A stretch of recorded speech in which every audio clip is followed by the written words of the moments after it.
Monsignor Clark, brave men of our military, ladies and gentlemen. It's always exciting to be here and to see Mr. Putz recognized there. I think you and I were on the same field at one point in time, weren't we? You were officiating and I was playing, and we both left the stadium with concussions. You remember that? I don't, but I woke up in the health center at Baldwin Wallace College, and you had a little bell ringer yourself. And I bumped into Coach Hurtler before, too. He's the real Coach Hurtler. The other guy's a phony.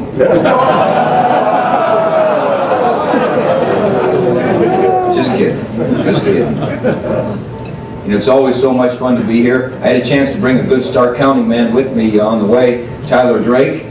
He's a graduate of North Canton Hoover, a graduate of Ohio State. How about a hand for Tyler?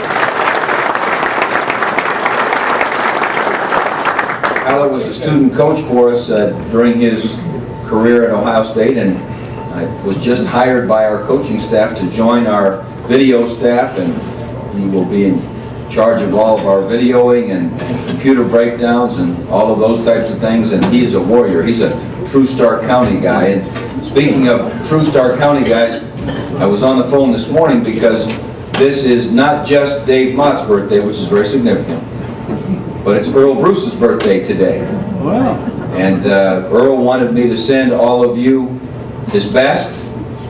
He says every time he thinks about those great years here in Stark County, and he said when he got to Massillon, they told him if you lose any games, they were going to dump garbage on his front lawn. And he said he went 2 years and didn't lose any games. And he said if he'd have stayed 5 years, he would have not lost any games because you weren't going to dump garbage on his front yard. Right near the end of May, as was mentioned, I had a chance to go and visit a lot of the troops overseas. And it was an unbelievable, life-changing experience, quite honestly, for me, but it also gave me a chance to be able to share with our young people and help them understand the perspective of just how blessed they are.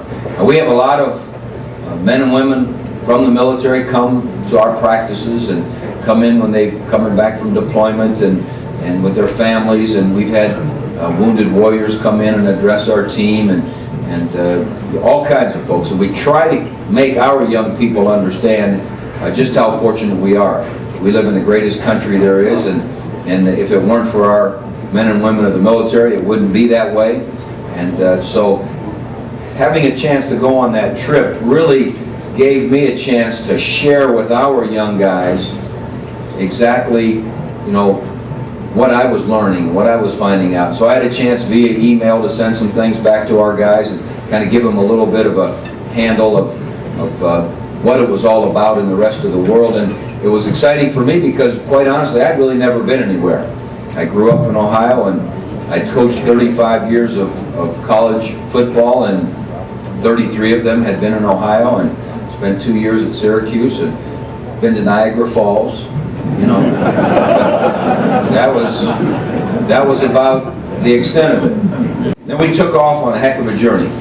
We left Scott Air Force Base, and it was about a 9.5 hour flight over to Ramstein, Germany, and we had a chance to meet with the troops there, and every place we went, the thing that was really exciting, that you guys will appreciate, we would get lined up at these long tables, and the soldiers and the men and women would get lined up and go get signatures and whatnot from their favorite teams and all that stuff. And every single base we were at, the Ohio State swag ran out first. And by the end of the hour or 2 hours or 3 hours we were with the troops, I'd be signing Wake Forest stuff and UCLA stuff.